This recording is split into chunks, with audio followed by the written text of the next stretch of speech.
감사합니다.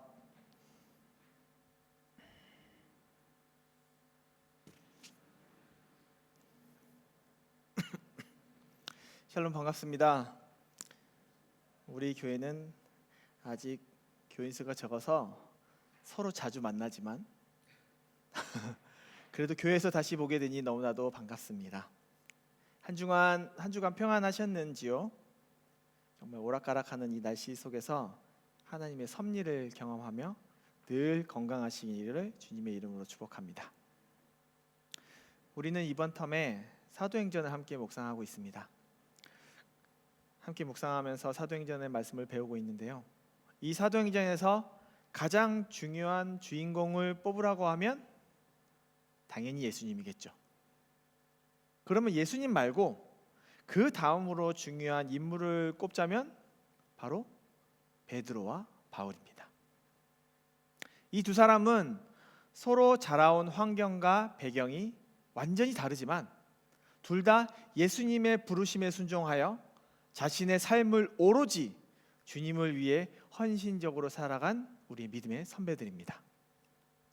물론 그들의 과거에는 우리가 모두 다 알고 있는 흑역사들이 있었지만 그럼에도 불구하고 베드로와 바울의 섬김을 통해서 교회들이 건강하게 그리고 든든하게 세워졌음은 확실한 사실입니다.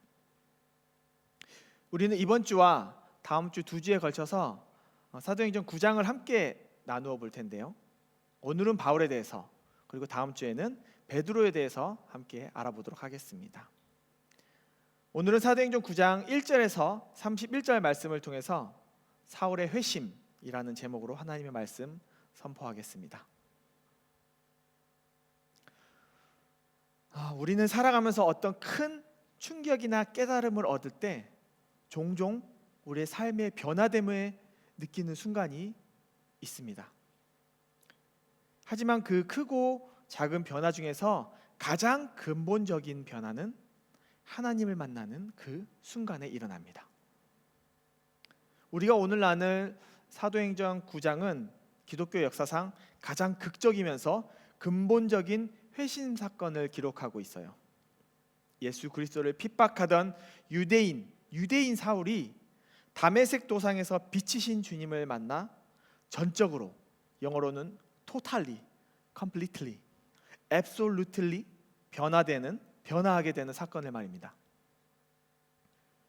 사울의 이 회심 스토리는 단순히 한 개인의 변화를 넘어서 하나님께서 어떻게 인간을 부르시고 어떻게 새롭게 하시는지를 보여주고 있어요.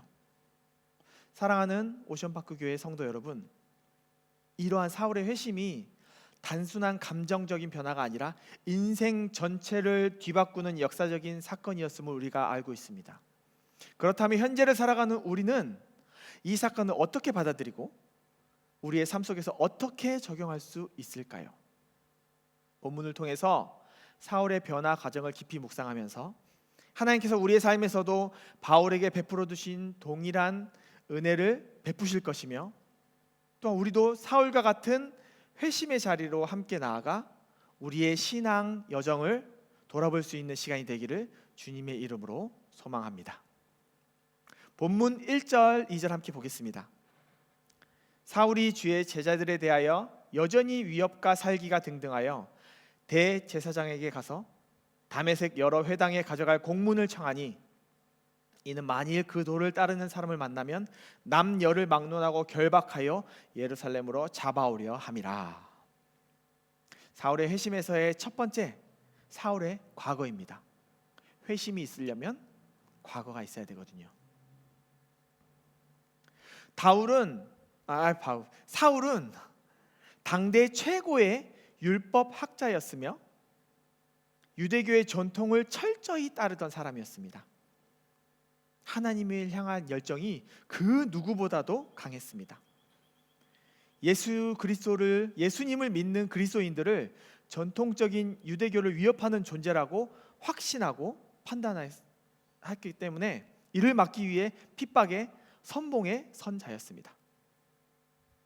사울은 스데반의 순교 때도 그 현장에 있었고 예수 믿는 그리스도인들을 잡아들이는 일에 열과 성을 다했습니다. 사울의 과거는 율법을 따르고 지키는 데는 최고였지만 진리를 보지 못하고 진리를 아는 일에는 빵점이었습니다.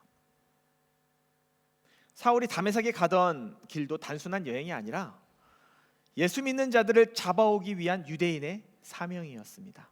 그는 스스로 하나님을 위한 일이라고 생각했지만 실제로는 하나님의 뜻을 거스르는 죄의 길을 걸어가고 있었던 것입니다. 사랑하는 OPC 가족 여러분, 우리는 가끔 자신의 신념과 가치관이 하나님의 뜻이라고 확신하며 살아갑니다. 사울처럼 우리도 신앙생활을 하면서 하나님을 위한다고 하지만 실제로는 우리의 의를 내세우거나 잘못된 열정으로 행할 때가 있지는 않습니까? 우리가 하나님을 위해 하고 있다고 믿는 이 일이 사실은 하나님의 뜻과 반대일 수도 있음을 항상 점검해야 합니다. 진리를 아는 길은 오직 성경과 기도뿐입니다. 중요한 것은 하나님을 향한 열심이 아니라 올바른 방향으로 가고 있느냐라는 것을 기억하시기 바랍니다. 사울의 열심의 두 번째는 사울이 길 가운데서 빛과 음성을 만난 것입니다. 본문 3절에서 9절 함께 보겠습니다. 사울이 길을 가다가 다메섹에 가까이 이르더니 호련히 하늘로부터 빛이 그를 둘러 비추는지라. 땅에 엎드러져 들음에 소리가 있어 이르시되 사울아 사울아 네가 어찌하여 나를 박해하느냐 하시거늘 대답하되 주여 누구시니까 이르시되 나는 네가 박해하는 예수라. 너는 일어나 신으로 들어가라. 네가 행할 것을 네게 이를 자가 있느니라 하시니 같이 가던 사람들은 소리만 듣고 아무도 보지 못하여 말을 못하고 서 있더라. 사울이 땅에서 일어나 눈을 떴으나 아무것도 보지 못하고 사람의 손에 끌려 다메섹으로 들어가서 사흘 동안 보지 못하고 먹지도 마시지도 아니하니라. 아멘. 사울이 다메섹으로 가던 길에 갑자기 하늘에서 강렬한 빛이 그를 둘러 비춥니다. 그 빛은 단순히 밝은 태양빛이 아니라 그를 쓰러뜨릴 정도로 강렬한 하나님의 영광, 광명이었습니다. 빛을 받는 순간 사울은 땅에 엎드려졌고 하늘로부터 음성이 들려왔습니다. 사울아, 사울아, 네가 어찌하여 나를 박해하느냐. 사울은 예수님의 음성과 그 빛 때문에 충격을 받았습니다. 그리고 그의 삶은 그가 살아온 지금까지의 인생은 송두리째 흔들렸습니다. 우리가 이 장면에서 중요한 진리를 배울 수 있어요. 예수님은 사울을 부르는 순간 사울의 인생을 바꾸는 하나님의 개입을 상징적으로 나타내는데 예수님은 단순히 기독교의 창시자가 아니라 살아계신 주님이라는 것입니다. 그리고 또한 예수님은 교회를 자신의 몸과 동일하게 여기셨어요. 사실 사울은 예수님을 직접 본 적이 한 번도 없어요. 그렇기 때문에 예수님을 박해한 적이 없는 것이 사실입니다. 그럼에도 예수님은 사울에게 어찌하여 나를 박해하느냐라고 말씀하신 이유가 무엇일까요? 그것은 교회를 무시하고 성도를 함부로 대하는 것, 그것이 곧 예수님을 무시하고 대적하는 것과 같기 때문입니다. 반대로 얘기하자면요, 예수님을 사랑하는 사람은 교회를 사랑합니다. 예수님을 사랑하는 사람은 성도를 사랑하는 것입니다. 사울은 이 강렬한 빛을 만나면서 시력을 잃었어요. 불행한 듯 하나 불행하지 않은 것입니다. 왜냐하면 육체의 눈이 몸과 동시에 영적인 눈이 열리기 시작한 순간이기 때문입니다. 기억합시다. 사울의 실명은 단순한 육체적 실명이 아니라 자신의 영적 무지함을 깨닫는 순간이며 과정이었습니다. 사랑하는 오션파크 성도 여러분, 하나님은 때때로 우리의 계획을 멈추게 하시고 우리의 기존 가치관을 무너뜨리시고 철저히 낮추시며 진정한 시각을 회복시켜 그분의 뜻을 보게 하십니다. 우리의 삶에서 예상치 못한 사고, 실패, 슬픔을 통해서 하나님께서 우리를 멈추게 하시는 순간이 올 수 있습니다. 이때 중요한 것은 그 순간 우리가 사울처럼 하나님의 음성에 귀 기울이느냐, 아니면 세상의 음성에 귀 기울이냐는 것입니다. 때로 우리는 계획대로 되지 않는 일 앞에서 좌절할 수 있습니다. 하지만 그것이 하나님이 우리를 새로운 길로 인도하시는 가정일 수 있음을 기억합시다. 사울이 다메섹 도상에 쓰러졌을 때 그제서야 하나님의 음성을 들을 수 있었습니다. 우리 오션파크 교회 형제 자매 여러분들도 다가오는 인생의 위기 앞에서 하나님의 뜻을, 하나님의 음성을 듣는 기회로 삼을 수 있기를 주님의 이름으로 축복합니다. 다시 본문으로 돌아가 본문 10절에서 19절 함께 보겠습니다. 그때 다메섹에 아나니아라는 제자가 있더니 주께서 환상 중에 불러 이르시되 아나니아야 하시거늘 대답하되 주여 내가 여기 있나이다 하니 주께서 이르시되 일어나 직가라 하는 거리로 가서 유다의 집에서 다수 사람 사울이라 하는 사람을 찾으라. 그가 기도하는 중이니라.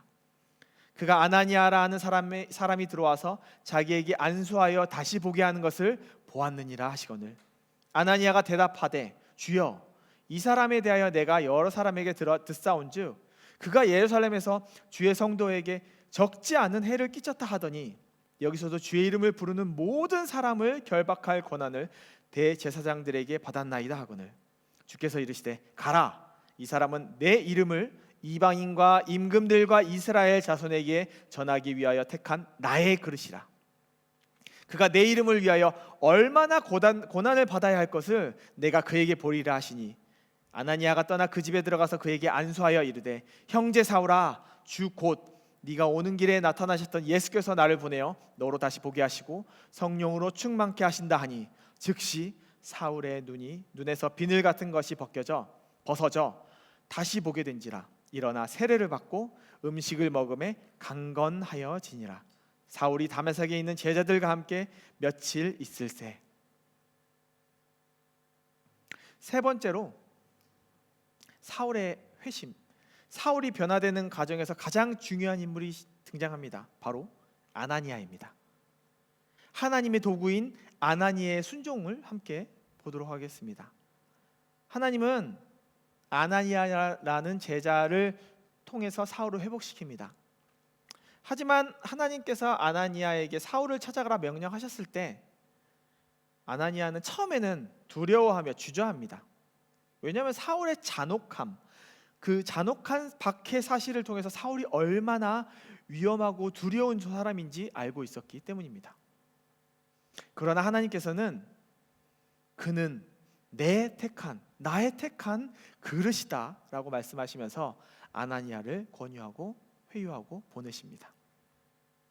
주님이 아나니아에게 찾아가신 사건은 우리의 믿음의 삶에서 정말 중요한 교훈을 주는데요, 우리가 인생을 살아가다 보면 하나님께서 우리에게 이해하기 어려운 일들을 명령하실 때가 있어요. 그때 우리가 거부하는 것이 아니라 하나님의 말씀에 순종할 때 하나님의 놀라운 역사가 여러분을 통해 나타날 것입니다. 아나니아는 하나님의 말씀에 순종하여 사울을 찾아가 안수해 줍니다. 그 순간 바울의 눈에서 비늘 같은 것이 떨어지고 시력이 회복됩니다. 그리고 그는 세례를 받고 새로운 삶을 시작하게 됩니다. 사울이 새로운 삶을 시작할 수 있었던 큰 힘은 당연히 예수 그리스도 하나님의 능력이지만 그것과 함께 그를 돕는 사람들이 있었음을 우리가 알아야 됩니다. 아나니아라는 제자, 음식을 대접했던 제자들, 며칠을 함께 지내며 사울의 멘탈을 케어해줬던 제자들 말입니다. 이 같은 제자들의 그릇은 사울을 돕는 그릇들이었습니다. 이런 제자들의 서포트가 있었기에 사울은 새 힘을 얻고 고난과 핍박을 이겨내고 복음을 전할 수 있었습니다. 여러분, 사울은 예수님의 이름을 이방인과 임금들과 또 이스라엘 자손에게 고난을 받으면서까지 전해야 할 하나님의 그릇이었습니다. 다메섹의 제자들은 예수님이 택하신 그 사도 사울을 돕는 그릇이었습니다. 그렇다면 여러분은 어떤 그릇들입니까? 그릇이 작아도 괜찮습니다. 색깔이 이상하고 모양이 이상하고 심지어 깨져도 괜찮습니다. 그 그릇에 무엇을 담을 것인가가 중요합니다. 분명한 것은 우리 모두는 하나님께서 택하시고 하나님께서 직접 빚으신 하나님의 하나뿐인 그릇들이라는 것입니다. 그 크기와 모양과 색깔이 달라도 우리 모두는 하나님의 그릇들임을 잊지 마십시오. 본문 20절에서 22절입니다. 즉시로 그 회당에서 예수가 하나님의 아들이심을 전파하니 듣는 사람이 다 놀라며 말하되 이 사람이 예루살렘에서 이 이름을 부르는 사람을 멸하려던 자가 아니냐. 여기 온 것도 그들을 결박하여 대제사장들에게 끌어가고자 함이 아니냐 하더라. 사울은 힘을 더 얻어 예수를 그리스도라 증언하여 다메섹에 있는 유대인들을 당혹하게 하니라. 네 번째는 사울의 변화입니다. 이전에는 사울이 박해하는 사람이었다면 이제는 복음의 증인으로서의 삶을 헌신하는 변화가 일어났습니다. 사울의 회심은 일어나 눈을 뜨고 몸을 회복하자마자 즉시 회당으로 달려가 예수가 하나님의 아들이심을 증언하기 시작합니다. 불과 며칠 전까지만 해도 그리스도인들을 핍박하고 잡아가려 했던 그 사울이 이제는 예수를 전하는 강력한 복음의 전도자가 된 것입니다. 단순한 지적 동의가 아니라 그의 삶 자체가 변화된 삶, 그것이 진짜 회심입니다. 사울의 변화를 보고 사람들은 깜짝 놀랐습니다. 그들의 반응은 당연한 것이었습니다. 사랑하는 오션파크 교회 우리 가족 여러분, 하나님을 만난 사람은 반드시 삶에서 변화가 나타납니다. 진정한 회심은 단순히 과거의 순간만을 후회하는 것이 아니라 삶의 본질적인 완전한 변화를 가져옵니다. 사울은 더 이상 자신의 계획이 아니라 하나님의 뜻을 따라 살게 되었습니다. 저와 여러분, 우리도 마찬가지입니다. 예수님을 만났다면 우리들의 삶이 변화되어야 합니다. 사울은 고린도전서 15장 31절을 통해 우리들에게 도전합니다. 주 안에서 날마다 죽어라. 주 안에서 날마다 회심을 이루라. 우리가 하는 말과 행동이 예수님을 증거하고 있는지, 날마다 회심을 하고 날마다 새로운 삶을 살아가는 저와 여러분이 되기를 주 예수 그리스도의 이름으로 소망합니다. 마지막으로 본문 23절에서 31절입니다. 여러 날이 지나매 유대인들이 사울 죽이기를 공모하더니 그 계교가 사울에게 알려지니라. 사울이 그를 죽이려고 밤낮으로 성문을 지키거늘 그의 제자들이 밤에 사울을 광주리에 담아 성벽에 달아 내리더라. 사울이 예루살렘에 가서 제자들을 사귀고자 하나 다 두려워하여 그가 제자됨을 믿지 아니하니 바나바가 데리고 사도들에게 가서 그가 길에서 어떻게 주를 보았는지와 주께서 그에게 말씀하신 일과 다메섹에서 그가 어떻게 예수의 이름으로 담대히 말하였는지를 전하니라. 사울이 제자들과 함께 있어 예루살렘에 출입하며 또 주 예수의 이름으로 담대히 말하고 헬라파 유대인들과 함께 말하며 변론하니 그 사람들이 죽이려고 힘쓰거늘 형제들이 알고 가이사랴로 데리고 내려가서 다소로 보내니라. 그리하여 온 유대와 갈릴리와 사마리아 교회가 평안하여 든든히 서가고 주를 경외함과 성령의 위로로 진행하여 수가 더 많아지니라. 아멘. 다섯 번째는 사울의 회심 속에서 중요한 두 번째 인물 바나바가 등장합니다. 사울은 예루살렘으로 다시 돌아가서 제자들과 그리스도 예수님의 제자들과 함께하려 했지만 많은 제자들이 사울을 믿지 못했습니다. 설상가상 복음을 전하다가 이제 유대인들 자신과 함께했던 그 유대인들의 미움까지 사게 되었고 결국 목숨을 위협받는 상황에 놓이게 되었습니다. 이때 바나바가 혜성처럼 등장합니다. 하나님은 하나님의 사람이 해를 당하는 것을 결코 그냥 보고 계시지 않습니다.